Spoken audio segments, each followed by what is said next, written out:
Advent, the 13th of December, Zechariah chapter 3, verses 8 to 9.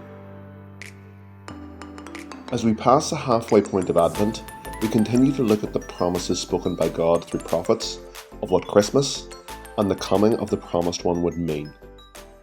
Yesterday, we reflected on the prophecies of Isaiah, of how the broken line of David would one day be restored, with a branch coming from the lowly stump that was all that remained of the once mighty line of kings following after David. This branch would save and redeem humanity, one day ruling over all the nations with love and with justice.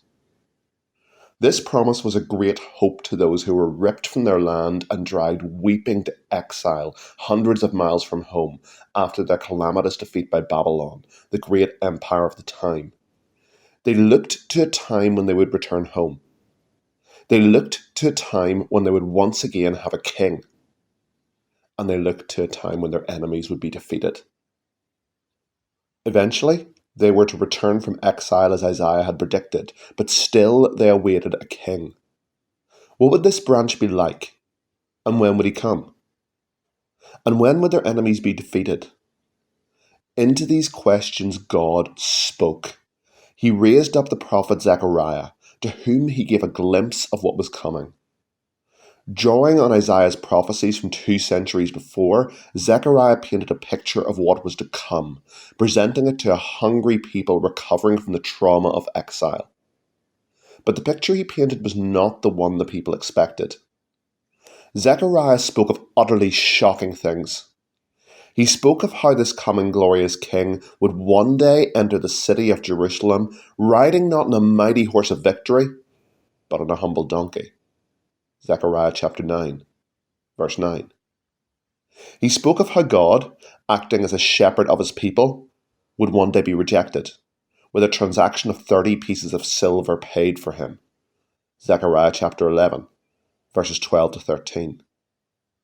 And towards the end of his prophecy, Zechariah spoke the most remarkable words of all.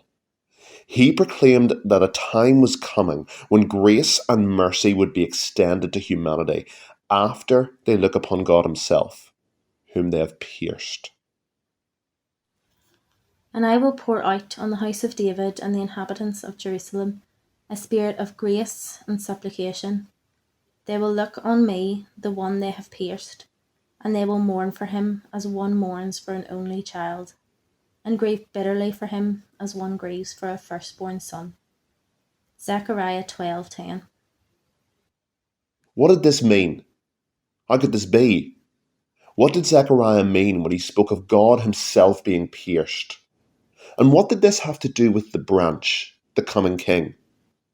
Surely the role of the coming king was to defeat the enemies of Israel. But Zechariah did not see Israel's true enemy as any mere human empire. He saw the true threat to his people to be the corruption rotting at their hearts and the hearts of all humanity. The tragic flaw that had infected humanity's hearts in Eden, with humanity constantly choosing to put themselves first, desperately grasping at power and wealth no matter the cost and pain to others. Drawing on Isaiah's use of the word branch to describe the coming king, Zechariah spoke of the true reason for his coming. Listen to me, O Jeshua, the high priest, and all you other priests. You are symbols of things to come.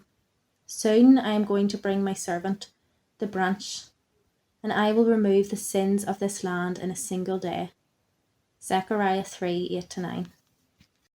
4 centuries later, God would step down from heaven, becoming one of his creations and being born into poverty to a young peasant girl. He would one day ride into Jerusalem on a humble donkey. A week later, he would be betrayed by one of his closest friends for 30 pieces of silver. All these things Zechariah had prophesied. And then, through a jeering and mocking crowd, packed with those he had lovingly created, this man would stumble, bearing a piece of wood on his torn and bloody back, carrying the weight of all mankind. His hands and feet would be pierced with cruel Roman nails as he was raised on a cross to die. A brutal form of execution unknown in Zechariah's time. He had come to set humanity free. He laid down his life for them, healing their hearts and paying the price to bridge the abyss between humanity and himself. On that dark afternoon, when creation itself convulsed as the one who had crafted it paid the price for those he loved, Zechariah's prophecy came to pass. The true enemy of humanity was defeated, and the sins of those who followed him were forever removed in a single day. Today, as we come before God, how can we but confess our brokenness and worship the one who came to save us and calls us his? For when we follow the one who laid down his life, our sins are forever removed from us and cast into the depths of the sea. No guilt in life, no fear in death. This is the power of Christ in me.